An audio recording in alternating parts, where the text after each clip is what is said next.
The rain hammered down on the steel roof of Rodri Motors like 1,000 fists demanding entry. Clara Sterling stepped out of her Aston Martin Valkyrie AMR Pro, $3 million of carbon fiber and hybrid fury, and the engine died. Just stopped. No warning. No drama. Dead. 3 senior mechanics crowded around the hood, their faces lit by diagnostic screens flashing error codes they couldn't decipher. Clara's heels clicked against the concrete floor, sharp as gunshots.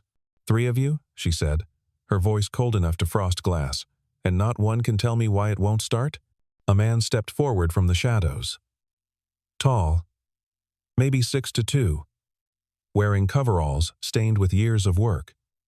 The garage owner cleared his throat. This is Ethan Miller. Started this morning. Used to be an aerospace engineer. Clara's eyes traveled from his calloused hands to his quiet face. She laughed, not warm, not kind. Then fix it. If you can fix this engine, I'll marry you. Deal? The other mechanics chuckled. Someone whistled. Clara's smile was all teeth and no warmth. Ethan looked at her for 3 seconds. Then he said, "Deal." The rain outside swallowed the sound of her laughter. Neither of them knew that word would change everything. Clara Sterling learned to build walls before she learned to build a company. Her father founded Sterling Logistics when she was 7 freight, shipping, supply chains that stretched across 3 continents. By the time she turned 25, she'd earned her MBA from Wharton and a reputation for being brilliant and untouchable. At 27, she married Daniel Rothschild. He came from old shipping money, the kind that bought politicians and silenced scandals. Their wedding made the cover of Forbes. The business community called it a merger made in heaven. 3 years later, she found him in her own office. His assistant on the desk, Clara had inherited from her grandfather. She didn't cry, didn't scream. She called her lawyer before she called her mother. The divorce played out in public like a execution. Daniel's family tried to paint her as cold, controlling, impossible to love. The tabloids ate it up. Ice Queen CEO loses her king ran in the New York Post beside a photo of her leaving the courthouse, her face a mask of marble. She won everything in the settlement. Everything except the ability to trust another human being. She threw herself into Sterling Logistics with the fury of someone drowning. Expanded into Southeast Asia, acquired 2 competitors, doubled revenue in 18 months. The board loved her. The employees feared her. She told herself that was enough. At night, alone in her penthouse, overlooking downtown Los Angeles, she'd stand at the window and wonder when the glass around her heart had stopped being a shield and started being a cage. Ethan Miller's story moved in the opposite direction from the sky to the ground, from precision engineering to grease under his fingernails. He met Sarah at Lockheed Martin. She worked in procurement. He designed hydraulic systems for fighter jets.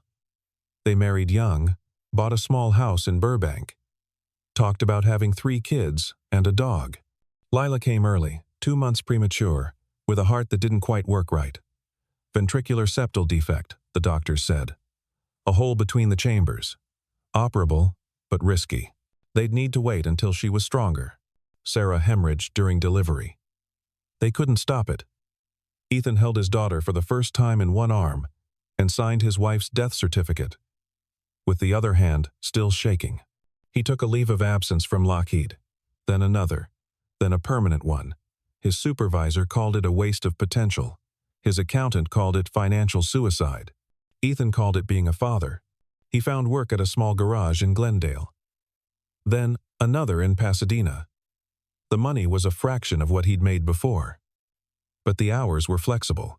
When Lila got sick, when her lips turned blue and her breathing went shallow, he could drop everything and run. He stopped dating, stopped going out, stopped being anything except Lila's dad. His old colleagues from Lockheed invited him to reunions. He never went. That life belonged to someone else now, someone who still believed the future was something you could engineer. His daughter was 7 years old and had been through 4 hospitalizations. She drew pictures of hearts with wings. She asked him every night if Mommy was watching from heaven. He always said yes, even though he'd stopped believing in anything he couldn't hold in his hands. He lived in a 1-bedroom apartment in North Hollywood. Lila got the bedroom. He slept on a futon in the living room. The walls were thin enough to hear her breathing through the night, the sound that told him she was still alive, still fighting, still his. Two worlds. Two people. Both convinced they'd used up their quota of happiness. Neither ready for what came next. The garage emptied out after midnight. The other mechanics gave up, shaking their heads at the Valkyrie like it was cursed. Clara left in an Uber, her phone already pressed to her ear, rearranging tomorrow's meetings around this disaster. Ethan stayed. He didn't do it for her. Didn't do it for the job. He stayed because the problem offended him. A $3 million machine. Defeated by something simple. Something fixable. Something everyone else had missed. He pulled off his jacket and rolled up his sleeves. The Valkyrie's engine bay was a work of art. Carbon fiber, titanium. Every component optimized for weight and performance. Beautiful and complicated, and completely unforgiving of mistakes. He ignored the diagnostic computer. Ignored the error codes flashing on the screen. Instead, he traced the electrical system by hand, following each wire, checking each connection point with his fingers as much as his eyes. 40 minutes in, he found it. The ground wire on the ECU junction box had been connected to the wrong terminal positive instead of negative. A simple mistake, probably made during the last service. It created a feedback loop that scrambled the computer's brain. Made it think the engine was failing, when nothing was actually wrong. Someone had been careless. One wire, one connection, one moment of not paying attention. He fixed it with a socket wrench and 15 minutes of careful work. Reconnected the ground properly. Checked every other connection in the system to make sure nothing else was wrong. Then he closed the hood, wiped his hands on a rag, and hit the start button. The V12 roared to life. Smooth, perfect, angry at having been silenced. Ethan let it run for 5 minutes, listening to the rhythm, watching the diagnostics stabilize. Then he shut it down, collected his tools, and walked out, without telling anyone. He didn't leave a note. Didn't ask for recognition. The job was done. That was enough. When Clara returned the next morning, the Valkyrie started on the first try. She stood there, hand on the door, staring at the dashboard like it had betrayed her by working. "Who fixed it?" she asked. The garage owner glanced at Ethan, who was already elbow-deep in a Honda Civic across the shop. Ethan shook his head once small, almost invisible. "Not sure," the owner lied smoothly. "One of the night crew must have figured it out." Clara's eyes found Ethan anyway. She watched him work for 30 seconds, the way his hands moved with absolute certainty, no wasted motion, no hesitation. This wasn't a man performing for an audience. This was a man who knew exactly what he was doing, and didn't need anyone's approval. She felt something shift in her chest. Not attraction, not yet. Just recognition. The kind you feel when you see someone who operates by the same rules you do, competence above everything, results over recognition, the work mattering more than the credit. She drove away without saying thank you, but she thought about him all morning. 3 days later, Clara invented a reason to come back. A noise in the steering column. A vibration in the brakes. Something she'd made up in the elevator before a board meeting. An excuse so thin it embarrassed her. She pulled into Rodri Motors, just after 2 p.m. The Valkyrie purred, like it had never been sick. She found Ethan in the back corner of the garage, sitting on an overturned bucket. On his lap, a little girl slept with her head against his chest. Her small hand curled into his shirt. Clara stopped walking. Stopped breathing. Almost. The girl stirred. Opened her eyes dark brown. Huge. Solemn. She looked at Clara for a long moment, then smiled. "I dreamed about you. You were a sad princess." The words hit Clara like a fist. She had a brother once. Had. Past tense. He'd died when she was 12. A heart defect no one caught in time. She'd spent years perfecting the art of not thinking about him. Ethan's hand was gentle on his daughter's back. "This is Lila. She's got a big imagination. And a big heart," Lila added seriously. "Too big. That's what the doctors say. It doesn't work right." Clara's throat closed. She managed, "What's wrong?" Ethan's voice was quiet. Factual. Ventricular septal defect. She was born with a hole in her heart. We're managing it. Waiting for her to be strong enough for surgery. He said it like he'd said it 1,000 times. Like the words had worn grooves in his mouth. Lila sat up, suddenly animated. But I'm okay. I can run for almost a whole minute now. Last year, I could only do 30 seconds. Clara found herself kneeling without deciding to. Eye level with this tiny girl who measured her life in heartbeats. That's really impressive. Dad says I'm the strongest person he knows. Lila grinned. And Clara saw Ethan in the shape of her smile, that same quiet confidence, that same refusal to be defeated by circumstances. Ethan checked his daughter's pulse against his watch, a habit, Clara realized, not a crisis. 30 seconds of counting, his fingers gentle on her wrist. His face relaxed. When he was satisfied, he let go, and Lila hopped down, already chattering about the motorcycle someone brought in that morning. Clara stood slowly. She'd spent 5 years training herself not to feel things. And this 7-year-old had cracked her open in under 5 minutes. Your car's fine, Ethan said. He wasn't looking at her, was watching Lila examine a tire with serious concentration. Nothing wrong with the steering or the brakes. Clara's face went hot. You thought you needed a reason to come back. His eyes met hers then, and they weren't unkind. Just knowing. You don't. For the first time in years, Clara Sterling didn't have a response prepared. It became a routine, though neither of them called it that. Clara started stopping by the garage during lunch. She'd bring coffee. Good coffee. The kind that cost $8 a cup, and pastries from the French bakery downtown. She told herself it was networking, building relationships, staying connected to real people instead of just boardrooms and balance sheets. She was lying, and she knew it. Ethan would take a break from whatever he was working on. They'd sit on the bench outside the garage, watching traffic flow past on Ventura Boulevard. Lila would color in a sketchbook between them, humming songs Clara didn't recognize. They talked about engines at first. Safe territory. Clara knew more about machinery than most people realized. Her father had made sure she understood every aspect of the business, including the trucks and ships that made it run. But the conversations drifted to movies they'd seen, books they'd read, the weird small failures of being human in a city that demanded perfection. One afternoon, Clara asked, "Does it scare you, raising her alone?"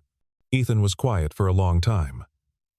Lila had fallen asleep against Clara's side, a development that had surprised them both. Finally, he said, "Every single day. But being scared and doing it anyway, that's not courage. That's just being a parent. That sounds like courage to me." He smiled, but it was sad around the edges. You can't be brave if you're not terrified first. That's what Sarah used to say. It was the first time he'd mentioned his wife. Clara didn't push. Just sat there.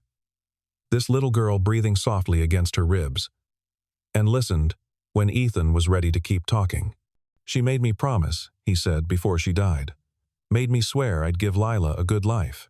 Not a perfect one, she knew that was impossible, but a good one, full of love and safety, and people who gave a damn. You're doing that.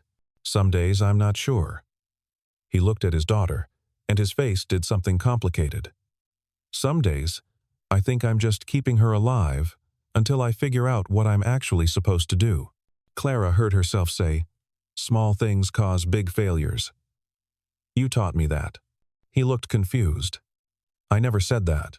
"You did." "About the Valkyrie." The ground wire. Understanding dawned. "Right. One wrong connection. Whole system crashes. In engines," Clara said slowly. "And in hearts." The words hung there. Lila shifted in her sleep, her hand finding Clara's. Ethan's eyes were very steady on Clara's face. "Yeah," he said finally. "In hearts too." Later that week, Lila started calling Clara Miss Clara with the shiny shoes. It should have been silly. Instead, it felt like being given a name that mattered, like being seen by someone whose vision was unclouded by all the things adults used to lie to themselves. The three of them fell into a shape that wasn't quite friendship, wasn't quite family, but was something real enough to scare Clara more than any business deal ever had. She was terrified of losing it. She had no idea how right she was to be afraid. The photographer's name was Marcus Chen, and he ran a gossip blog called Elite Exposed. He'd been tipped off by someone at Sterling Logistics, a mid-level manager with a grudge and an eye for scandal. He got the shot on a Tuesday afternoon. Clara, Ethan, and Lila sitting on that bench outside Rodri Motors, laughing at something Lila had said. The little girl was in the middle, holding both their hands. Clara's head was thrown back, caught mid-laugh, her face open in a way it never was in boardrooms. Ethan was looking at Clara, and his expression was unmistakable. The photo went live at 6 p.m. By 8 p.m., it was everywhere. Ice Queen CEO melts for blue-collar Romeo ran on Elite Exposed. TMZ picked it up within an hour. Then Page 6. Then everyone. The comment section exploded. Half the internet thought it was sweet.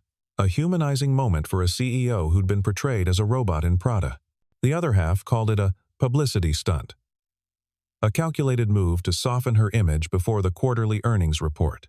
Clara's phone started ringing at 8:30 p.m. and didn't stop. Her publicist. Her lawyer. 3 different board members.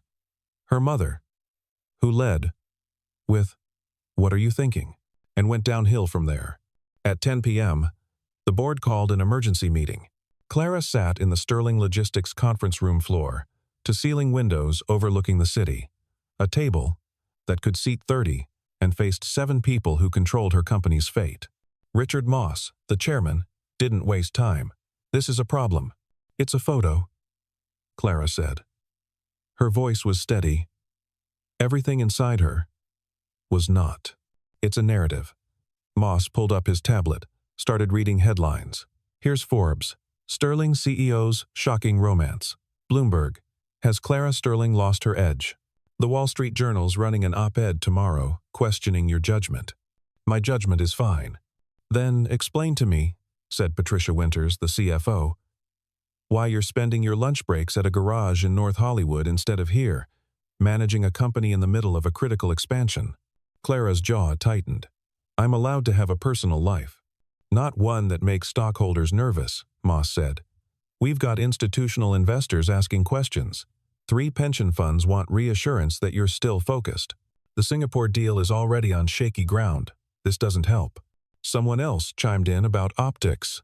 Someone else about liability. The words blurred together, became a wall of sound that felt designed to smother her. Finally, Moss said, You need to make a statement. Tonight. Clarify that this is not a relationship, that your focus remains entirely on Sterling Logistics. Clara looked around the table. Faces she'd known for years. People she'd worked with, trusted, built something with. None of them were looking at her like she was a person, just an asset to be managed. And if I don't, then we'll be forced to consider whether you're still the right person to lead this company. Moss's voice was almost gentle. Almost. We're not trying to control your life, Clara. We're trying to protect the business your father built. Surely you understand that. She understood. Understood that power was conditional. Understood that the walls she'd built around herself weren't protection. They were a prison she'd been assigned to guard. At midnight, she stood in front of cameras for a press conference. Her hair was perfect. Her suit was perfect. Her voice was perfectly modulated, betraying nothing. I want to address the photos circulating today, she said. Rodri Motors services several of my vehicles. I've developed a professional relationship with the staff there. Any suggestion of a personal relationship is inaccurate. My focus remains entirely on Sterling Logistics and our continued growth. The words tasted like ash, like cowardice, like every other lie she'd ever told herself about what mattered. Somewhere across the city, Ethan was watching on TV. She knew it without having to check. Knew he'd hear those words. Any suggestion of a personal relationship is inaccurate, and understand exactly what she'd chosen. The cameras flashed.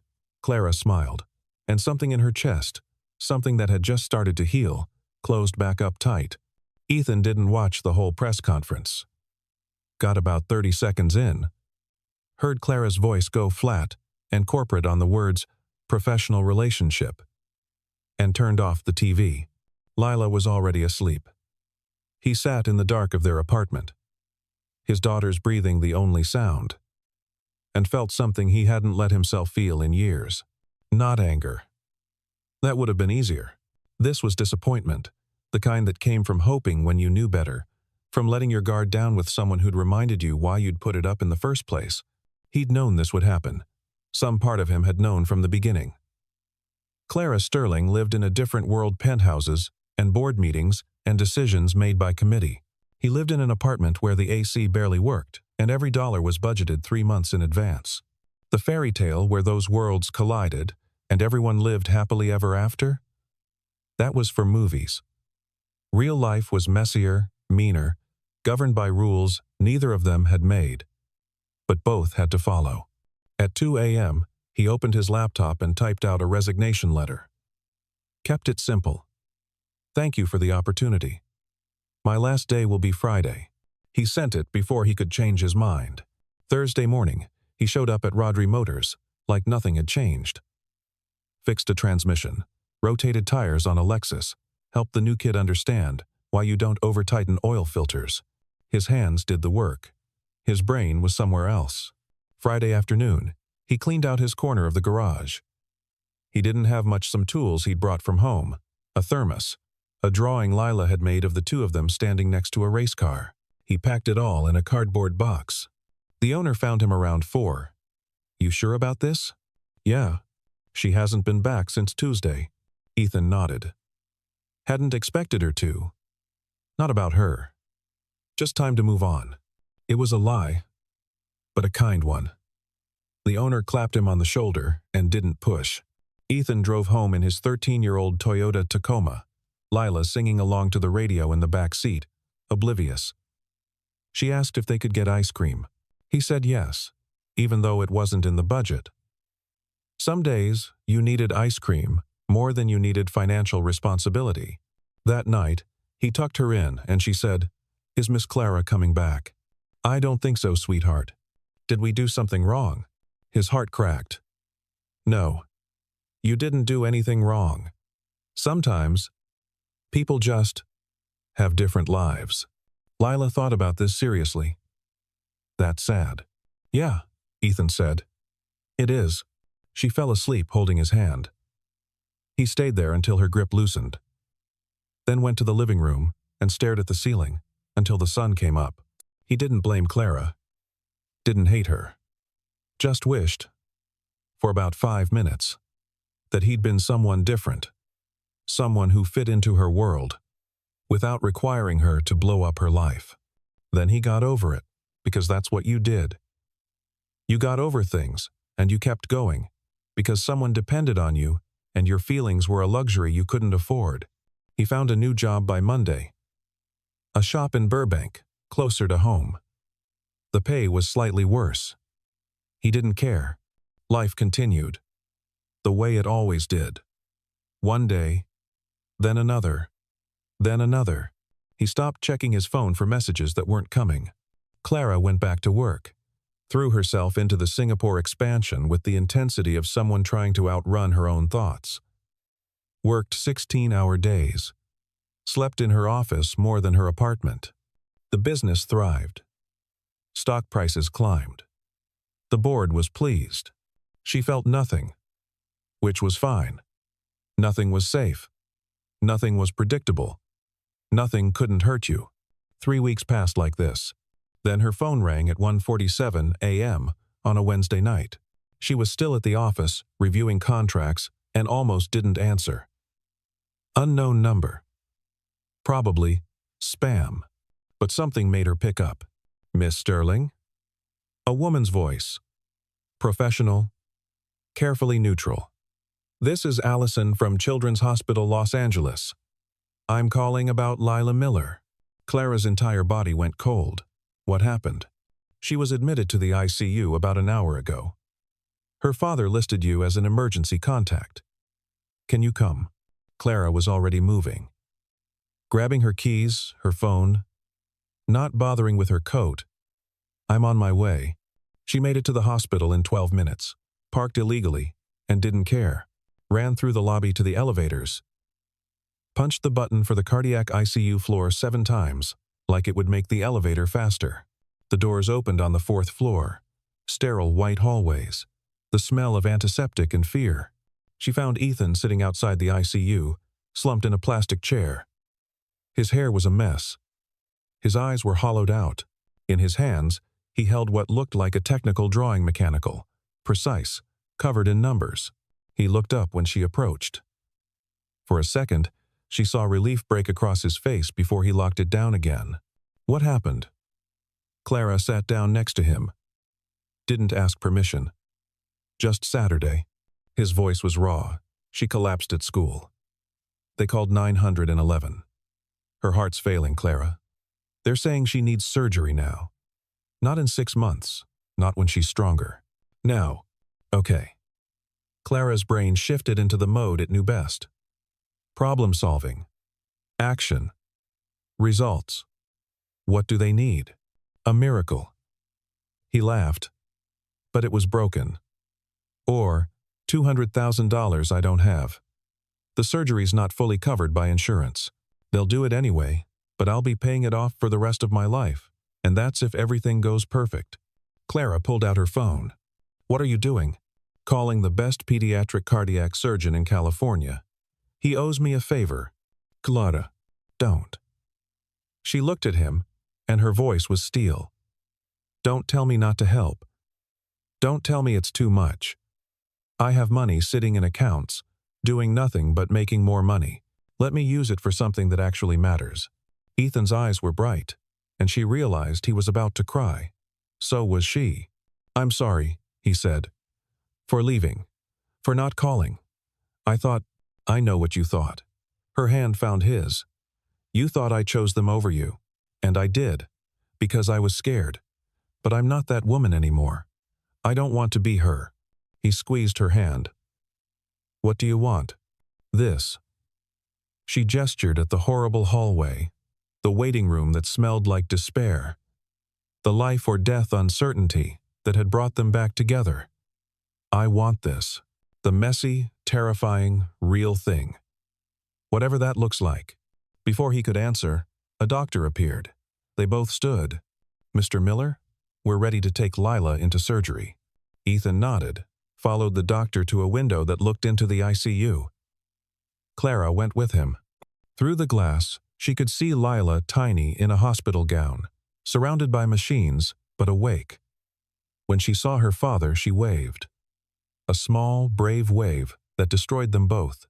Ethan pressed his hand to the glass. Lila pressed hers to the other side, matching him. Clara put her hand over Ethan's, and they stood there, 3 hands layered against the glass, while the machines beeped and the fluorescent lights hummed and everything that mattered in the world fit into that moment. The surgery took 6 hours.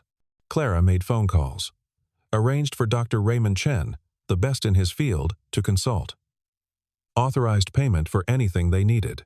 Called in favors from hospital board members she'd helped with logistics contracts. Ethan. Just Saturday. Sometimes he'd look at that drawing. Clara finally saw it was a design for a mechanical heart valve, something he'd sketched as a backup plan. As if he could engineer a solution to save his daughter himself. Neither of them left. Neither of them ate. They just existed in that waiting room, time stretching and compressing in the strange way it does when you're terrified. At 7:42 a.m., Dr. Chen came through the double doors. He pulled off his surgical cap, and his face gave nothing away until he smiled. The surgery was successful. We repaired the defect and reinforced the surrounding tissue. Barring complications, Lila should make a full recovery. Ethan made a sound. Clara had never heard before. Relief and grief and joy, all compressed into one exhale. He bent forward, hands on his knees, and his shoulders shook. Clara's own tears came fast and hot. She put her hand on Ethan's back, felt him shaking, and let herself shake with him.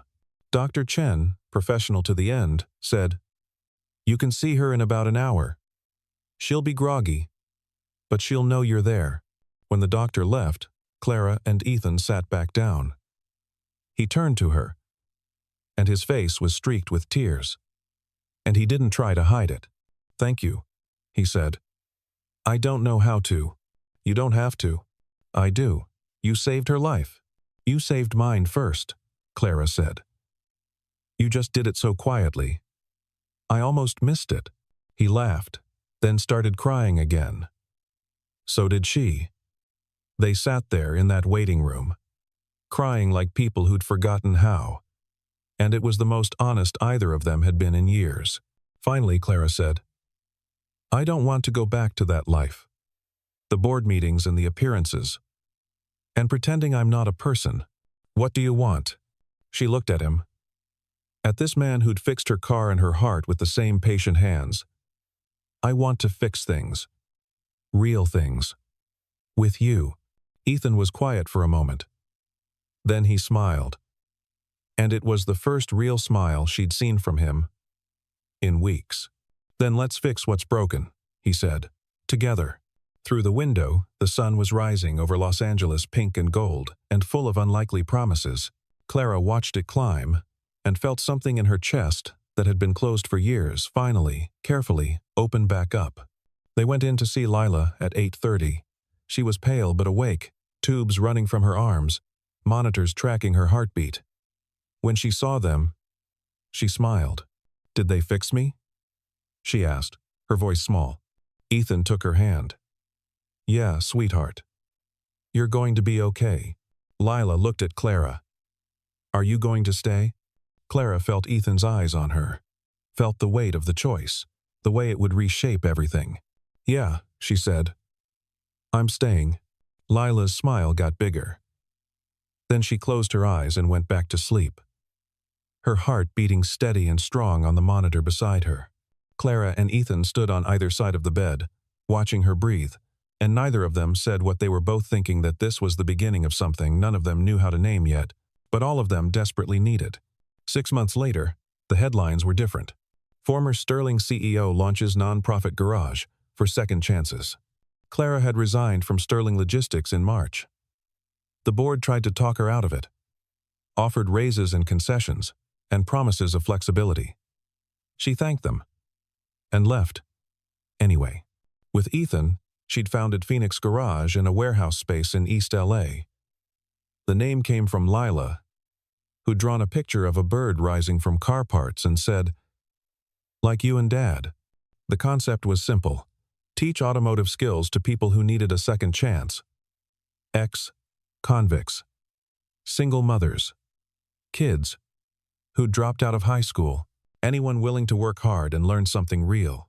Clara handled the business side, fundraising, partnerships, grants. She was good at it. Better than she'd been at running Sterling Logistics, because now she actually believed in what she was building. Ethan taught. He was patient, thorough, the kind of instructor who never made you feel stupid for not knowing something. Students who'd been failed by every system they'd encountered found themselves succeeding under his guidance. Lila became the garage's unofficial mascot. She'd recovered fully from the surgery. Could run for 5 minutes now without getting winded. She'd greet students at the door, show them her scar, tell them about hearts that didn't work right but kept beating anyway. The walls were painted industrial gray. The floors were stained with oil that wouldn't come out. Above the main workstation, someone had welded a metal sign. "Fix engines, fix lives." They weren't making millions, weren't getting written up in Forbes, but they were making a difference, one person at a time. And Clara discovered that mattered more than anything she'd done in a corner office. She learned to get her hands dirty, literally. Learned to change oil and replace brake pads and diagnose problems by sound. She was terrible at it, clumsy and slow, and constantly asking Ethan for help, but she kept trying. One evening, after the students had left, she stood in the garage, looking at the hydraulic lift, the tool chests, the cars in various states of repair. Her clothes were covered in grease. Her manicure was destroyed. Her hair was in a ponytail that had given up hours ago. She felt more herself than she had in 10 years. Ethan found her there. Lila was already asleep in the office, curled up on a couch they'd bought at a thrift store. "You okay?" he asked. "Yeah." She smiled. "I'm good." He moved closer, and she leaned into him, his arms solid around her shoulders. They stood like that for a while, watching dust motes drift through the light, listening to the distant sound of traffic on Sunset Boulevard. "Thank you," she said eventually, "for letting me be part of this. You are this. I couldn't do it without you. We balance each other." "Yeah," he said. "We do." It wasn't romantic in the traditional sense. Wasn't a declaration or a dramatic moment. Just two people acknowledging the thing they'd built together, something stronger than passion, more reliable than romance. Love that showed up in coveralls and kept its promises. The 1-year anniversary of Phoenix Garage fell on a Saturday. They threw a party, students past and present, donors, local business owners who'd supported them. Someone brought a cake. Someone else brought a keg. Lila wore a dress covered in sequins and told everyone who'd listen about the time she almost died but didn't. Clara stood at the front of the garage, holding something small and metallic. She'd been dreading this moment all week, but now that it was here, she felt calm. "A year ago," she said, and the crowd quieted down. "I stood in a different garage and said something cruel. I said, 'Fix this engine, and I'll marry you. Deal.' A few people laughed. Most just listened. I was mocking someone I thought was beneath me. Someone I didn't know, didn't value, didn't understand." She held up the object, a spark plug from the Aston Martin Valkyrie, the one Ethan had replaced that night. "This is from that engine. The one I thought no one could fix." She looked at Ethan, who was standing off to the side with Lila on his shoulders. "He didn't just fix my car," Clara said. "He fixed me. Reminded me what it means to build something with your hands, to show up for people, to love without conditions or contracts." She walked over to him. Lila giggled, sensing something big was about to happen. Clara pulled out a ring from her pocket, simple silver, designed by a jewelry student at the community college, shaped like a gear. Nothing like the massive diamond she'd worn during her first marriage. "You fixed mine too," Ethan said quietly, and she realized he'd planned this as well, because he had his own ring, a matching gear, slightly larger. They exchanged them there, in front of everyone. No officiant, no ceremony. Just two people who'd learned the hard way that the best things in life weren't clean or simple or easy. But they were worth showing up for every single day. Lila cheered. The crowd erupted. Someone cranked up music, and the party shifted into something bigger, louder, more celebratory. Later, after most people had left, Clara, Ethan, and Lila stood in the empty garage. Above them, someone had hung a banner. "Fixed with love, Clara, Ethan, and Lila." Lila stood between them, holding both their hands. "Are we a family now?" "We've been a family for a while," Ethan said. "We're just making it official." "Good," Lila said, satisfied. Then, with the abrupt pivot of a 7-year-old, "Can we get a dog?" Clara and Ethan looked at each other. After everything, the heartbreak, the surgery, the rebuilding, this was the question that made them both laugh. "Maybe," Clara said. "Definitely," Ethan countered. They locked up the garage together, turned off the lights, and walked out into the warm Los Angeles night. The neon sign above the door, a phoenix rising from a pile of gears, cast red and orange light across the sidewalk. Behind them, engines waited to be fixed. Lives waited to be rebuilt. Tomorrow would bring new problems, new challenges, new people who needed second chances. But tonight, they were just three people who'd found each other in the wreckage and decided that broken things could be beautiful if you were willing to do the work. They drove home in Ethan's truck, Lila asleep between them, Clara's hand on Ethan's knee. And everything that mattered fit perfectly in that moment, imperfect, hard-won, and absolutely real.